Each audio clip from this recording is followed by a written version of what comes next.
आज आपण practice set 4.2 शिकणार आहे, बरोबर. त्यामध्ये इनपुट टॅक्स आणि आउटपुट टॅक्सची कन्सेप्ट आहे. इनपुट टॅक्स आउटपुट टॅक्स म्हणजे काय?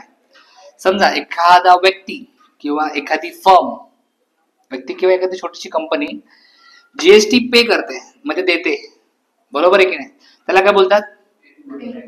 किंवा इनपुट टॅक्स क्रेडिट. आणि किंवा एखादी फर्म किंवा एखादा व्यक्ती जीएसटी घेतो, त्या टॅक्सला काय बोलतो आपण? Output tax. कळलं का? आउटपुट म्हणजे घेणे, म्हणजे जो टॅक्स आपण घेतलाय समोरच्याकडून त्याला बोलतात आउटपुट टॅक्स, आणि जो आपण देतो त्याला काय बोलतात? Input. GST payable output tax minus. आता तुम्हाला डाऊट येईल की सर हे कसं आहे आउटपुट इनपुट म्हणजे काय घेणं देणं, काय कळालं नाही. आतापर्यंत एवढं माहित होतं की आपण जीएसटी सरकारला पे करतो, तो पण मजबूत आहे की नाही. आपण जीएसटी देतो, आपण जीएसटी घेऊ पण शकतो का? हो, बरोबर. कसं? सध्या आपण आधी जो विचार केला तो आपण कस्टमर पॉइंट ऑफ विचार केला. कस्टमर काय करतो? फक्त माल विकत घेतो, आणि माल विकत घेताना जीएसटी पे करतो. पण कस्टमरकडे डायरेक्ट माल येतो का? सगळ्यात आधी असतो मॅन्युफॅक्चरर, जो माल बनवतो. मॅन्युफॅक्चरर म्हणजे दुसरा असतो होलसेलर, तिसरा असतो रिटेलर, आणि चौथा म्हणजे कस्टमर. आपण कस्टमर आहोत. आपण एका दुकानात जाऊन काही 2-4 गोष्टी घेतो, आपण कस्टमर आहोत. दुकानदार जो आहे तो आहे रिटेलर. काय? दुकानदार माल कोणाकडून घेतो? कंपनीकडनं नाही घेत. दुकानदार माल कोणाकडनं घेतो? होलसेलर. जसं आपण आता एपीएमसी मार्केटला केलो, ते सगळे होलसेलर आहेत. मग छोटे छोटे दुकानदार काय करतात? तिकडून माल आणतात, आणि मग महिनाभर बसून तो हळूहळू विकतात, एक 2-2, बरोबर आहे की नाही, किंवा 2-2 महिने पण त्याच्याकडे माल पडून असतो. होलसेलरचं कसं असतं? आज माल आला, 2-4 दिवसात माल संपला, परत माल 2-4 ट्रक येणार, परत तो 2-4 दिवसात संपवणार. होलसेलरचा मार्जिन जास्त नसतो, तो जास्त कमवत नाही. होलसेलरचा माल स्वस्त असतो. कळलं का? समजलं का? तो मॅन्युफॅक्चरर कडनं माल कोण घेतो? होलसेलर कडनं कोण घेतो? आणि रिटेलर मग तो कोणाला विकतो? कस्टमर. कळलं का? आता ह्याच्यामध्ये एकमेकांकडनं माल घेताना किंवा समोरच्याला देताना जीएसटी पे करायला लागतो, जीएसटी घ्यायला लागतो, बरोबर आहे की नाही. तेव्हा मग इनपुट टॅक्स आउटपुट टॅक्सची कन्सेप्ट येते. क्वेश्चन मध्ये तुम्हाला या गोष्टी क्लिअर होतील. जसं की पहिला प्रश्न आहे, चेतना स्टोर, इकडे बघा, ऐका. Chetana store paid GST ₹1,05,000 at the time of purchase. At the time of purchase. And collected GST ₹1,22,500 at the time of sale. बरोबर आहे का? आता मला एक गोष्ट सांगा. आता हा जो चेतना स्टोर वाला आहे, चेतना स्टोर, बरोबर, हा एक दुकानदार आहे समजा. काय? त्याने किती जीएसटी पे केलाय? 1,05,000 जीएसटी पे केला at the time of purchase. समजा त्याने, हा आहे रिटेलर, आपण असं समजू की हा कोण आहे? रिटेलर, एक आपला दुकानदार आहे आपल्या एक सेक्टर मधला. त्याने होलसेलर कडनं माल घेताना जीएसटी पे केला. काय केला? किती जीएसटी पे केला? 1,05,000 जीएसटी त्याने काय केलाय? पे केलाय. आता हा त्याने पे केलाय म्हणजे जीएसटी घेतलाय का दिलाय? दिलाय, बरोबर आहे की नाही? Yes or no? मग ह्या टॅक्सला आपण कुठला टॅक्स बोलणार? हा, म्हणजे इनपुट टॅक्स किती आहे याच्यामध्ये? नीट लिहायला लागेल आपल्याला. 1,05,000 हा टॅक्स त्याने भरलेला आहे, बरोबर आहे की नाही. अँड कलेक्टेड जीएसटी, कलेक्टेड म्हणजे घेणं का देणं? घेणं. कलेक्ट केला म्हणजे घेतला ना, जमा केला ना. घेणे म्हणजे जमा करणे, त्याला आपण आउटपुट टॅक्स बोलूयात. आउटपुट टॅक्स त्याने किती जमा केलाय? हा. आता आउटपुट टॅक्स त्याला कोणाकडनं भेटणार माहितीये का? कस्टमर. तो रिटेलर आहे, बरोबर. त्याने माल कोणाकडे घेतला? त्याने होलसेलरला जीएसटी पे केला, दिला जीएसटी. किती दिला? बरोबर. आणि त्याने मग कोणाकडनं जीएसटी घेतला? कस्टमरकडनं जीएसटी घेणार, बरोबर आहे की नाही. Yes or no? समजलं का मी काय सांगतो? मग त्याला आपण कुठला टॅक्स? Output tax. किती घेतला त्याने कस्टमर कडनं? 500, बरोबर आहे की नाही. विचारल्या क्वेश्चन मध्ये find the GST payable. GST, तुम्हीच सांगा मला, जीएसटी पेएबलचा फॉर्म्युला काय? Output tax minus input tax credit. Output tax किती आहे? हा त्याने कस्टमर कडनं गोळा केलाय, बरोबर आहे की नाही? मायनस त्याने ऑलरेडी किती टॅक्स भरलाय होलसेलरला, बरोबर आहे की नाही? ह्याचा डिफरन्स किती येणार याचा डिफरन्स? म्हणजे सरकारला तो किती टॅक्स भरणार? हा, तो काय बोलणार? असं थोडी असतं की त्याने कस्टमर कडनं 1,22,500 टॅक्स घेतला, मग तेवढा सरकारला जमा करायचा. तो बोले अरे मी वेळ आहे का, आधी होलसेलरला 1,00,000 रुपये टॅक्स भरला, पर गव्हर्नमेंट लेवलला का 2,00,000 टॅक्स भरू का? नाही. मग कसं होतं कॅल्क्युलेशन कळलं का? समजा मी कोण आहे, मी चेतना स्टोरचा मालक आहे, बरोबर आहे की नाही? आणि हे आमचे शेठजी होलसेलर, त्याच्याकडे मी माल घेतला. माल घेताना माझ्याकडनं जीएसटी घेतलाय, किती जीएसटी घेतलाय ना माझ्याकडनं? जीएसटी घेतलाय, बरोबर आहे की नाही? समजलं का मी काय सांगतोय? आता माझ्या पॉइंट ऑफ व्ह्यू विचार करा, मी कोण आहे? एक दुकानदार म्हणजे रिटेलर. मी होलसेलर कडनं माल घेतला, माल घेताना मी त्याला जीएसटी दिला, जीएसटी दिला, इनपुट किती दिला रे? बरोबर आहे की नाही? हा त्याला मी दिला जीएसटी आणि माल घेतला. परत मी एका कस्टमरला माल विकला, हो की नाही? थोडासा महाग, रिटेलर थोडा महाग विकतो ना पैसे, बरोबर आहे की नाही? आणि प्रत्येक कस्टमर कडनं मी थोडा थोडा टॅक्स काय केला? घेतला. जीएसटी असतो ना प्रत्येक आयटम वरती, बरोबर? मी तो तुमच्याकडनं टॅक्स काय केलाय? घेतला. तुम्ही कस्टमर आहे माझे, तो कोण आहे? होलसेलर. त्याला मी टॅक्स दिला, बरोबर आहे की नाही? तुमच्याकडनं मी टॅक्स, तुमच्याकडनं किती जमा झाला माझा टॅक्स? तुमच्याकडनं घेतला, ऑलरेडी त्याला किती दिलाय मी? सरकारला टॅक्स मला किती भरायला लागेल? तुमच्याकडनं 1,22,500 घेतला, त्याला ऑलरेडी किती भरलाय? मग त्याला भरलेला टॅक्स वजा करून जो जी अमाऊंट राहते तेवढे पैसे सरकारला जमा करायचे असतात. म्हणजे दुकानदार फक्त 22,000 रुपये हा टॅक्स भरणार. जीएसटी दुकानदार किती भरणार? 22,000. कारण त्याने ऑलरेडी 1,00,000 भरलेत ना होलसेलरकडे. कोणाला होतो ना? हा जीएसटी म्हणजे एक्स्ट्रा किंमत असते ना. हो, तेवढीच म्हणजे नाही, ही गव्हर्नमेंटला पे करणार तो.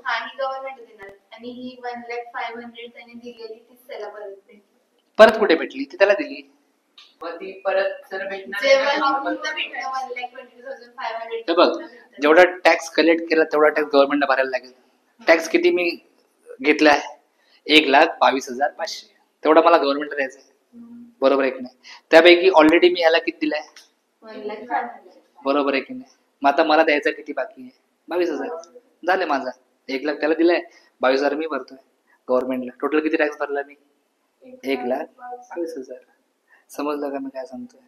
आता त्याचं कॅल्क्युलेशन वेगळं असतं, तो पण भरणार ना जीएसटी. त्याने पण कोणाकडे तरी माल घेतला असेल, हा, मग त्याचं कॅल्क्युलेशन वेगळं, त्याचं जीएसटी रिटर्न तो वेगळा फाईल करणार, माझा मी फाईल करणार. कळलं का? माझ्यासाठी, मी रिटेलर आहे, माझ्यासाठी दोनच लोक महत्वाची आहेत, कस्टमर आणि होलसेलर. आता मला सांगा, रिटेलर कोणाकडनं टॅक्स घेणार आणि कोणाला देणार? बरोबर आहे की नाही? होलसेलर कोणाकडनं टॅक्स घेणार, कोणाला देणार? समजलं का मी काय सांगतो? कळलं? लिहून घ्या. पहिला प्रश्न, अजून आपण 4-5 प्रश्न करणार आहे, तुमची कन्सेप्ट क्लिअर होईल, काळजी करू नका. चला, आता आपण दुसरा प्रश्न सॉल्व्ह करूयात. Second question.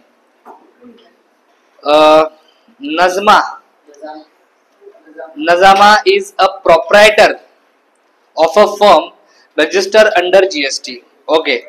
She paid GST rupees 12,500 on purchase and collected GST 14,750 on sell.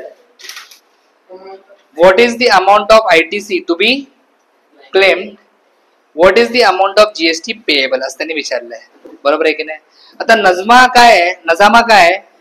एक प्रोप्रायटर आहे. मुलगी ते कळतं रे, तू तेवढंच फरक तुला कळतोय. अरे ती प्रोप्रायटर आहे. Najma is a proprietor of a firm. म्हणजे कधी कधी काय वाटतं मुलांना की नजमा ही कस्टमर आहे. कस्टमर नाही, तिची स्वतःची फर्म आहे. नजमा, इंग्लिश बात करा नीट. Najma is a proprietor of a firm. Proprietor म्हणजे मालक. कळलं का? 2 प्रकारच्या फर्म असतात, पार्टनरशिप फर्म आणि प्रोप्रायटर फर्म. समजा एखाद्या कंपनीचा मालक एकच आहे, मग तो काय करतो? तो प्रोप्रायटर फर्म हवा. क्वेश्चन नको लिहू, आहे ना ऑलरेडी लिहिलेलं, जे सांगतो ते आहे. कधी कुठं काय करावं कळलं पाहिजे माणसाला, तरच यश मिळतं, नाहीतर मग असं आहे शुभर. हे मला चिडून बोलतो माहितीये का, मी मला आवडीने बोलत नाही मी या गोष्टी. जाऊ दे, मूड नाही खराब करायचं असं. चेहरा ठेवा हसरा, आज आहे दसरा.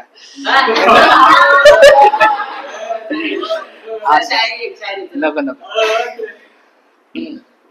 मैं क्या बोल रहा था, एक इंसान कंपनी का मालिक रहेगा, मतलब एक ही है, तो प्रोप्रायटरशिप रहता है. जर दोघं तिघं मिळून एखादी कंपनी चालवतात त्याला पार्टनरशिप बोलतात. पार्टनरशिप फर्म वेगळी असते, प्रोप्रायटरशिप फर्म. आता ही प्रोप्रायटरशिप फर्म आहे म्हणजे ही त्या कंपनीची एकटीच मालक आहे, म्हणून याला काय बोलतात, प्रोप्रायटरशिप.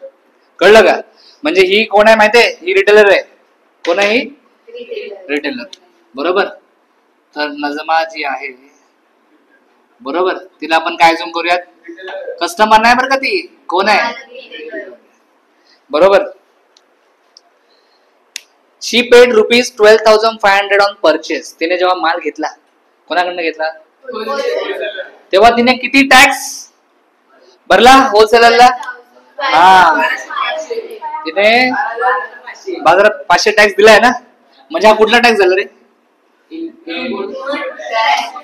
किती झाला, 12,500. जो टॅक्स देतो आपण तो इनपुट टॅक्स. कळलं ना, देणे इनपुट, घेणे आउटपुट टॅक्स. बरोबर. अँड कलेक्टेड, कलेक्ट केला म्हणजे तिने टॅक्स घेतलाय. बरोबर. किती घेतलाय, 14,000. क्वेश्चन मध्ये विचारलंय what is the amount of ITC.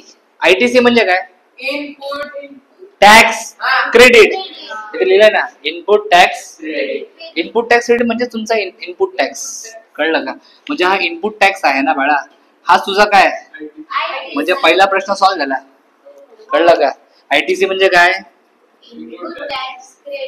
Input tax. बरोबर ना. इनपुट टॅक्स किती आहे, 12,500. तो तुझा आयटीसी असतो ना बाळा. सो है ना, इनपुट टॅक्स क्रेडिटेड किती आला तुझा, 12. दुसरा, बोला बोला बोला बोला. GST payable. तिला गव्हर्नमेंटला किती जीएसटी भरावं लागेल, output tax, output tax minus input tax. किंवा कधी कधी लोक ते आयटीसी पण लिहितात. इनपुट टॅक्स म्हणजे आयटीसी ना, तर आयटीसी लिहू शकता किंवा इनपुट टॅक्स लिहिलं तरी चालेल. आउटपुट किती आहे रे, 14,750. इनपुट किती आहे, 12,500. तर हे किती, 2,250. मी बघून लिहितो त्या नको रिस्क. बरोबर आहे का? हे तर मला तर सोपंच होतं, काय प्रश्न काय दमच नव्हता. लिहून घ्या दुसरा प्रश्न व्यवस्थित.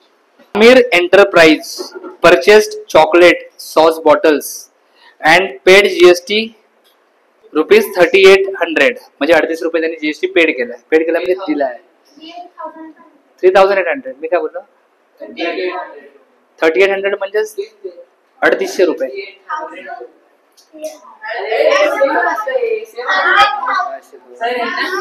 $3,800. He sold those bottles to Akbari Bros and collected GST ₹4,100.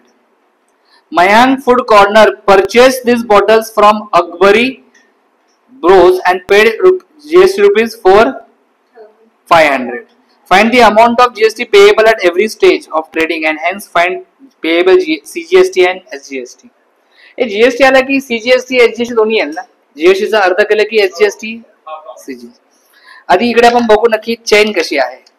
आधी मला सांगा, याच्यामध्ये सगळ्यात पहिला माणूस कोण आहे ते, आमिर एंटरप्राइज. कोण आहे, सगळे रेडी आहे का, आमिर एंटरप्राइजने. बरोबर. पुढे दुसरा कोण आहे, अकबरी ब्रोस. नेक्स्ट कोण आहे, मयांक फूड कॉर्नर. ही बघा चेन जरा मोठी आहे. बरोबर ना.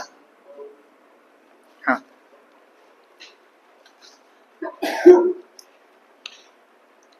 आता आपण एकेकाबद्दल विचार करूयात. For Aamir enterprise. मी एकाचं करणार, तुम्हाला बाकीच्यांचं करायचं. आता अमीर एंटरप्राइजने किती टॅक्स घेतलाय आणि किती दिलाय ते बघू आज. ठीक आहे, बरोबर. त्यांनी काय लिहिलंय पहिल्यापासून वाचायचं, परत प्रश्न आपण पुन्हा वाचतोय, नीट लक्ष देऊन ऐका. Amir enterprise purchase chocolate sauce bottles and paid GST. Amir एंटरप्राइजने जीएसटी पेड केलाय. पेड केलाय म्हणजे घेतलाय की दिलाय? दिलाय. म्हणजे इनपुट टॅक्स याचा किती आहे? अरे बोल ना. Yes. He sold those bottles to Akbari bros. बरोबर आहे की नाही? आणि त्या बॉटल्स कोणाला विकल्या? आता हे नाही बघा, ह्याने जेव्हा बॉटल ह्याला विकल्या तेव्हा हा काय करणार? जीएसटी देणार आणि तो हा घेणार. कळलं का?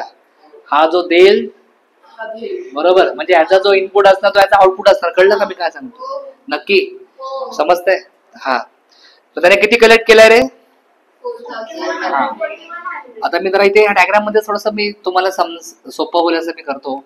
अमीर एंटरप्राइजने जेव्हा बॉटल सॉसच्या परचेस केल्या तेव्हा त्याने किती जीएसटी दिला सांगा मला? त्याने दिला किती जीएसटी? काय लिहू? दिला लिहू का देणे लिहू? देणे. किती? बरोबर. आणि एवढा जीएसटी देऊन त्याने बॉटल्स घेतल्या बरं का, आणि परत त्याने त्या बॉटल्स कोणाला विकल्या? आणि अकबरी ब्रोकरने किती कलेक्ट केला? बोला बोला बोला. हा त्याने घेतलाय आणि हा दिलेला आहे. किती? कळलं का? समजलं? 41 आहे का? बरं, तुमचं लक्ष आहे की नाही? मी बघत होतो. Mayank food corner purchase this bottles from Akbari bros. Mayank food कॉर्नरने अकबरी ब्रो कडनं ह्या बॉटल परचेस केल्यात अँड पेड जीएसटी 4500. मयांकने ह्याला किती जीएसटी दिला? 4500. ह्याने दिलाय म्हणजे हा घेणार ना. ह्याने घेतला किती? आपले पूर्ण स्टोरीज क्लिअर झाली एकदम. कळलं ना? आता बघा, आमिरचा विचार करू आपण. आमिरने टॅक्स, इनपुट टॅक्स म्हणजे देणे की घेणे? देणे. दिला किती त्याने? ओके. Output tax 4100. त्याने आपला क्वेश्चन कॅल्क्युलेट काय करायला विचारलंय? GST payable. जीएसटी पेएबल कसा काढायचा?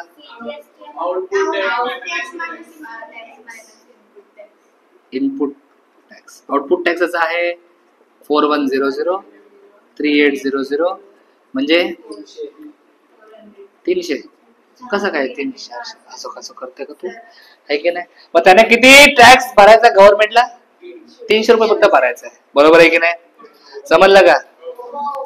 ह्यातला सीजीएसटी काढायचा आहे. सीजीएसटी म्हणजे जो आपण सेंट्रल गव्हर्नमेंटला भरतो तो टॅक्स, आणि एसजीएसटी म्हणजे स्टेट गव्हर्नमेंटला भरतो. टोटल जीएसटी किती आहे?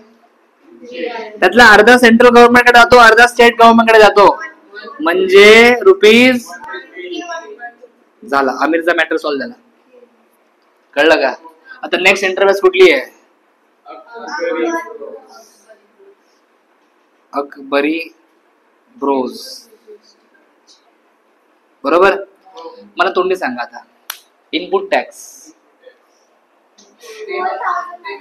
Very good. Output tax. GST payable किती येईल? 400. सीजीएसटी 200. एसजीएसटी समजलं का? नक्की? Very good. That's it. हे करून टाका सॉल्व्ह. झालं, एवढं सॉल्व्ह करायचं आपल्याला.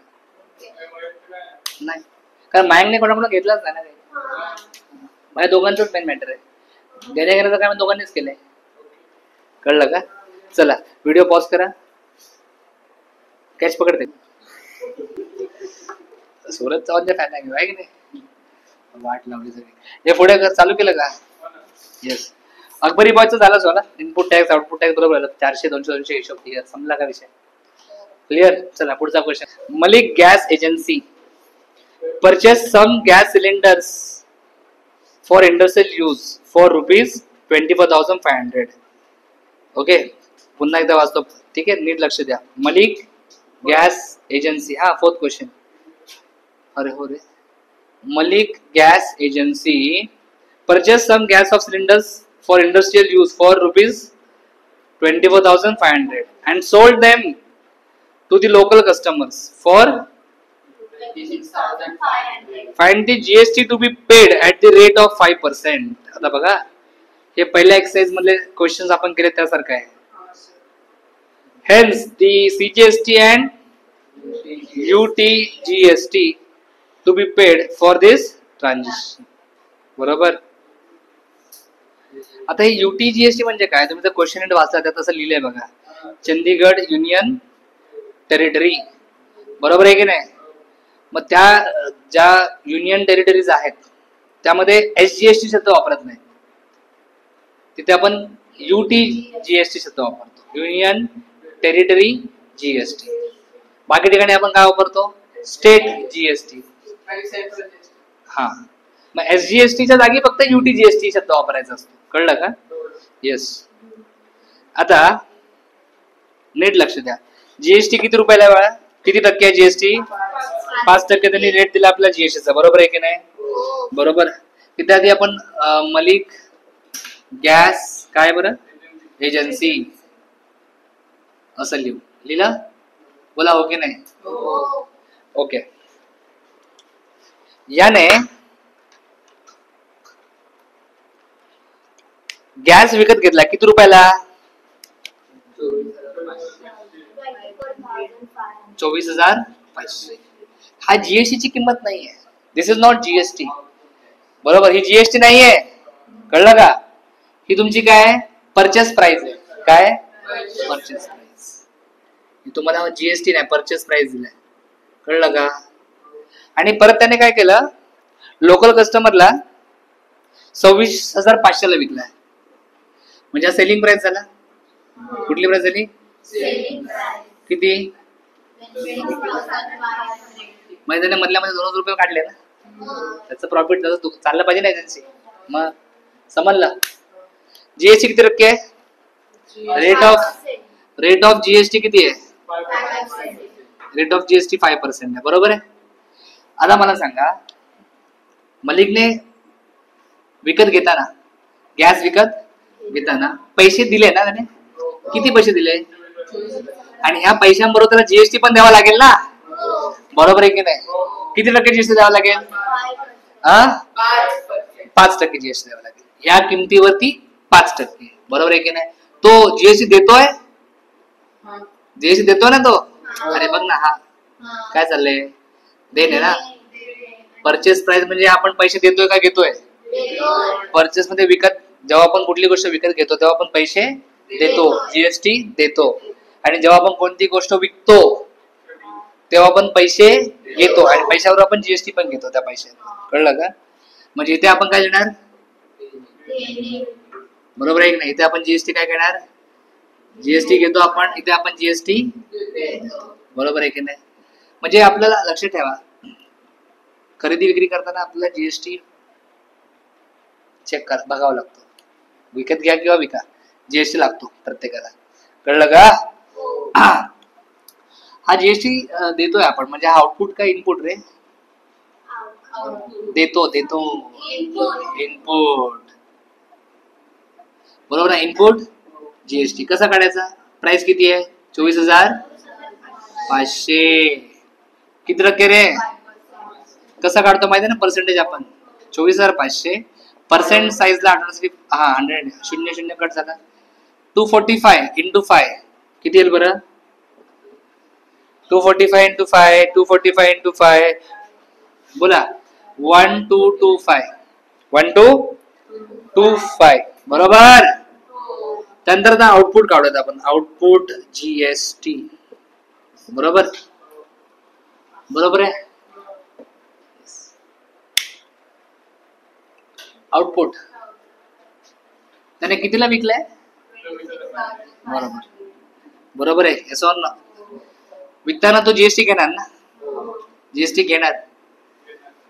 आउटपुट किती किमतीला विकलाय,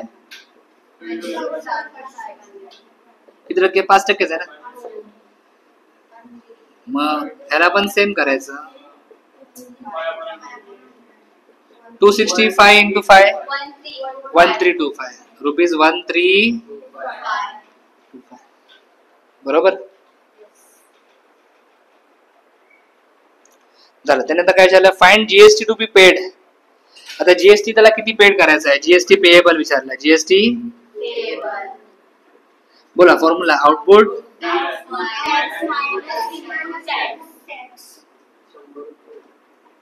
आउटपुट टॅक्स किती आहे,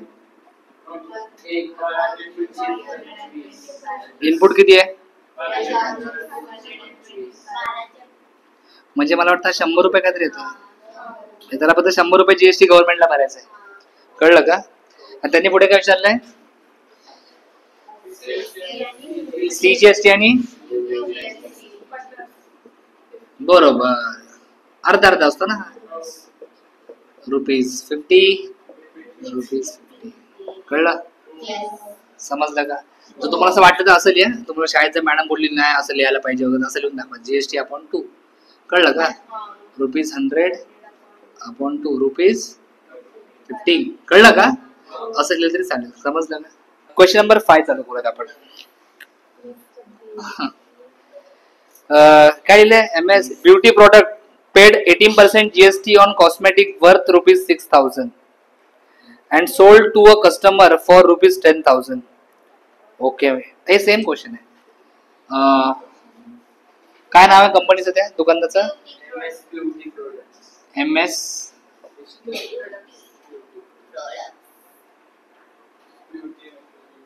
ब्युटी BEAU बरोबर आहे का, ब्युटी प्रोडक्ट्स. 18% जीएसटी पे केला यांनी, rate of GST 18%. Rate of GST किती आहे, आधी 5% होता, आता 18%.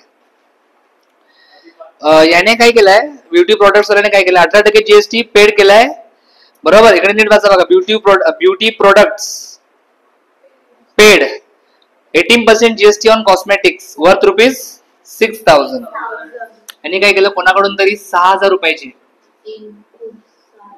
6000 रुपयाचे काय केलं, नाही नाही नाही लक्ष दे, ही परचेस प्राइस आहे. कोणती प्राइस आहे, एवढ्या किमतीला त्यांनी काही कॉस्मेटिक्स विकत घेतले आणि ते विकले, कितीला विकले, हा 10,000 ला विकले. बरोबर आहे बाळांनो, जीएसटी नाही आहे, काही म्हणून चुकून जीएसटी कितीला, आता याच्यावर जीएसटी काढायचं आपल्याला. बरोबर आहे की नाही, कळलं का? बरोबर, हे पैसे दिलेत की घेतलेत त्याने, दिलेत, देणे, हे पैसे दिलेत की घेतलेत, घेणे. बरोबर आहे की नाही, बरोबर. चला चालू करूयात. मला सांगा, क्वेश्चन मध्ये त्यांनी विचारलं काय आहे, CGST, what are the amounts of CGST and, सोपं आहे ते, आता आपण काढलं ना सीजीएसटी, जो बोलेल त्याला समजेल, बाकी बसायचं निवांत. बरोबर. सगळ्यात पहिल्यांदा इनपुट टॅक्स बोला. इनपुट म्हणजे जो आपण टॅक्स उलट कर सगळं. बरोबर, म्हणजे हा किती येईल, 6000 इंटू 18. असं लिहू का बाळांनो, असं लिहू का, एक फॉर्म्युला लिहितो आधी, तुमच्याकडे बघून असं वाटतं की लिहायला पाहिजे. Purchase price into rate of GST. ठीक आहे, परचेस प्राइस किती आहे रे, आणि 18% आहे ना जीएसटी. 18% पर्सेंट साइन हटवण्यासाठी 0000 18 6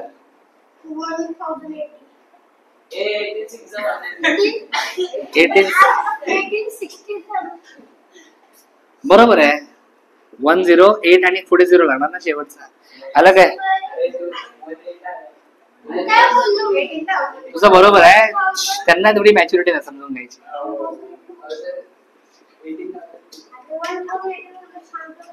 सेलिंग प्राइस बोला, rate of GST. Selling price किती आहे रे, जीएसटी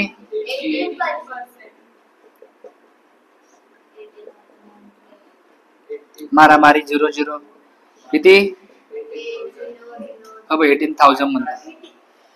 बरोबर. आता जीएसटी पेएबल काढू ना आपण, इथेच काढू.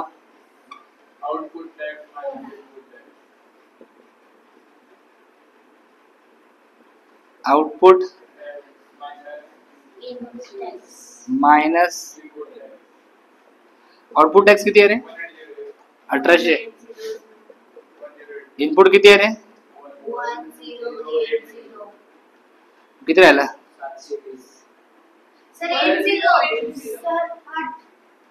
720 नाही का? 720 राहणार. विचार करा. ओके नाही तुला काय झालं घरी यायची सगळं तुला बरोबर वाटतं. सी जीएसटी एस जीएसटी 360 याचा अर्ध करायचं ना. हो लिही ना तसं. तू लिही तसं. मी आता असं लिहितो काय माझा पेपर चेक करतेस तू? नाही ना. झालं समजलं का? ताई समजलं का? अरे काय फक्त देतो घेतो ते कळलं पाहिजे. 6 और 7 दोन्ही सेम क्वेश्चन्स आहेत. त्यापैकी एक क्वेश्चन मी करतो. 6 करूयात, 7 तुम्ही घरी करा. ठीक आहे. Prepare business to customer tax invoice. Prepare tax invoice आपल्याला प्रिपेअर करायचं आहे. टॅक्स इनवॉइस म्हणजे थोडक्यात आपल्याला बिल प्रिपेअर करायचं. कळलं का? आपण कुठल्या दुकानात गेलं बघा आपल्याला कशी पावती प्रिंट करून देतात. हा मग ती पावती कशी बनते ते जरा आपल्याला ते शिकवलं जाते. नीट लक्ष द्या. Using given information. Write the name of the supplier. Write the address, state, date, invoice number, GST IN. बरोबर. जीएसटी आयन म्हणजे काय? जीएसटी आयडेंटिफिकेशन नंबर बोलतात त्याला. Etcetera as per your choice. बरं बरं बरं. बाकीच्या गोष्टी आपण आपल्या चॉईस नाही. बरोबर. रेट ऑफ मोबाईल बॅटरी 200 रुपये आहे. रेट ऑफ जीएसटी 12% आहे. बरोबर. HSN 8507. त्यानंतर पुढे काय लिहिलं बाळांनो? 1 पीस. पुढे काय लिहिलं? रेट ऑफ हेडफोन किती दिलाय? हा. आता याच्यामध्ये तुम्हाला एक गोष्ट कळली असेल. इथे एक HSN आणि एक जीएसटी आयन लिहिलंय. बरोबर. जीएसटी आयन म्हणजे काय? GST identification number. कळलं का? आता बघा आपण सगळे दुकानदार आहोत. आपण सगळे जीएसटी भरतोय. बरोबर. कळलं का? आता कोणी जीएसटी भरलाय हे गव्हर्नमेंटला कसं कळणार? गव्हर्नमेंट काय करतं? प्रत्येक दुकानदाराला एक जीएसटी आयडेंटिफिकेशन नंबर देतं. कळलं का? समजलं? आपल्या सगळ्यांचा जीएसटी आयडेंटिफिकेशन नंबर सेम असणार की वेगवेगळा असणार? बरोबर. तर मी जेव्हा जीएसटी भरणार तर माझा जीएसटी आयडेंटिफिकेशन नंबर माझ्या बिलवर असणार. कळलं का? आणि त्या हिशोबाने मी आपलं बिल भरणार. म्हणजे इनपुट टॅक्स असेल किंवा आउटपुट टॅक्स असेल सगळं जीएसटी आयडेंटिफिकेशन नंबरच्या हिशोबाने होतं. समजलं? जसं आपला मोबाईल नंबर असतो प्रत्येकाला तसा प्रत्येक दुकानदाराचा जीएसटी आयडेंटिफिकेशन नंबर असतो. कळलं का? आणि हा कंपल्सरी असतो. ज्या दुकानदाराचं उत्पन्न 20 लाखापेक्षा जास्त आहे वर्षाचं त्याला जीएसटी आयडेंटिफिकेशन नंबर घ्यावा लागतो कंपल्सरी. त्याने लिहिलंय पुढे HSN. HSN म्हणजे काय? HSN चा फुल फॉर्म आहे हार्मोनाइज सिस्टम ऑफ नॉमेनक्लेचर. म्हणजे काय? जेवढ्या पण वस्तू आपल्याकडे असतात ना, इलेक्ट्रॉनिक वस्तू असतील, खाण्यापिण्याच्या वस्तू असतील, बरोबर आहे की नाही? सगळ्या वस्तूंना एक कोड दिलाय. काय दिलाय? कोड. कारण प्रत्येक गोष्टीवरती टॅक्स वेगवेगळा असतो. खाण्यापिण्याच्या गोष्टीवरती टॅक्स वेगळा आहे. इलेक्ट्रॉनिक गोष्टींवरती टॅक्स जीएसटी वेगळा आहे. पण त्यांनी काय केलं? प्रत्येक गोष्टींची एक कॅटेगरी ठरवली. त्या प्रत्येक गोष्टीला काय दिलाय? कोड दिलाय. बरोबर. काय दिलाय? त्याला बोलतात HSN कोड. काय बोलतात? HSN code. बरोबर. हा कोड आपण डिसाइड नाही करत. हा कोड गव्हर्नमेंटने डिसाइड करून दिलेला आहे. समजलं का? चला क्वेश्चन आपण सॉल्व्ह करूयात. बघा मी कसं करतो क्वेश्चन सॉल्व्ह. सगळ्यात पहिल्यांदा GST for mobile battery. GST for बोला मोबाईल बॅटरी किती टक्के रे? 12%. बरोबर आहे की नाही? Rate of CGST is equal to HGST. दोघांचा रेट सेम असतो ना. तर जीएसटी जर 12% असेल तर सीजीएसटी HGST किती टक्के असणार? 6% असणार. बरोबर आहे की नाही? येस, तशाच प्रकारे आपण आता हेडफोन साठी लिहूया जीएसटी फॉर, बोला बाळांनो, हेडफोन. बघा हेडफोन थोडासा जीएसटी किती आहे, वाढवलाय ना. हेडफोन साठी जीएसटी किती वाढवला बघा, 18%. तर रेट ऑफ सीजीएसटी किती येईल रे, एसजीएसटी किती येईल रे, 9%. बरोबर, समजलं का एवढं. सर आता आपण बिल बनवायला घेऊयात, लक्ष द्या. इथे आपण बिल बनवूयात, लिहायची काही गरज नाही, तुम्ही बघून घ्यायचं, आपण फोटो ग्रुपवर टाकूयात. समजलं का. येस, इनवॉइस, बिल तयार करतोय आपण. काय तयार करतोय, बिल. सगळ्यात पहिल्यांदा सप्लायर. सप्लायर आपण काही पण लिहू शकतो. सप्लायर आपण इथं आपण लिहूयात ए बी सी इलेक्ट्रॉनिक्स. दुकानाचं नाव काय, ऍड्रेस काय पण लिहा आपण. जरा आपलाच ऍड्रेस लिहूयात, एफ काय बरं, F41 है ना, सेक्टर 4 मार्केट CBD बेलापूर. असा ऍड्रेस आधी आपला वर असला पाहिजे, कळलं का, बेलापूर. बरोबर आहे का, अरे हो की नाही. इथे आपला असतो जीएसटी आयडेंटिफिकेशन नंबर कोपऱ्यात. चेक करा, कुठलाही बिल तुम्ही जर बघितलं तुम्हाला असं सापडेल. बरोबर, हा नंबर थोडा मोठा असतो. हा नंबर तर मी इथे जो दिला तो लिहितो, PRS1958L1Z5. ओके, हा कुठला नंबर आहे बघा, जीएसटी आयडेंटिफिकेशन नंबर. कळलं का. हा नाही, याचा एक फॉर्मॅट असतो, तुमच्या पुस्तकात दिलाय तो फॉर्मॅट मॅम.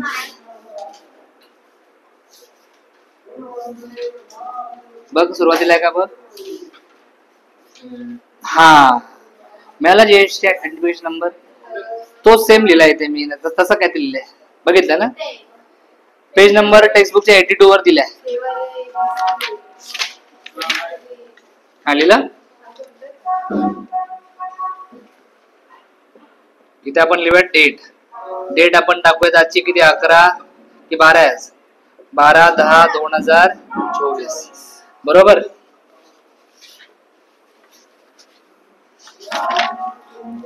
तिथे सिरियल नंबर. किती किती गोष्टी आहेत आपल्याकडे, ए बाबू गोष्टी किती किती, 2 आहेत ना, हेडफोन आणि मोबाईल, 2 गोष्टी घेतो ना आपण. तर हेडफोन 1 आणि 2 नंबरला आपण त्याचा मोबाईल. इथे येतो आपला HSN कोड, दिलाय क्वेश्चन मध्ये HSN कोड. मोबाईलचा काय सांगा, आणि याचा 8518. इथे आपण लिहूयात नेम ऑफ, बोला, प्रोडक्ट, मोबाईल बॅटरी. थांबा मी बोलतो, मोबाईल बॅटरी. बरोबर ना. दुसरा काय तुमचा, हेडफोन. बरोबर. रेट, याचा 200 रुपये ना, याचा कितीला आहे,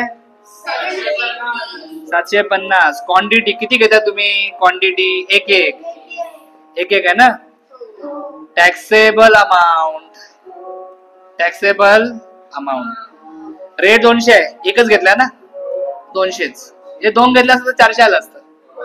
इथे किती आहे, 750. आता इथे आपण आधी काढूयात CGST. बरोबर, त्यानंतर SGST आणि पाठी आपण लिहूया टोटल. Ready, rate tax. बोला, रेट टॅक्स. हा फॉर्मॅट तुम्हाला लक्षात ठेवायला लागेल बाळांनो. रेडी, रेट किती आहे, 6% ना.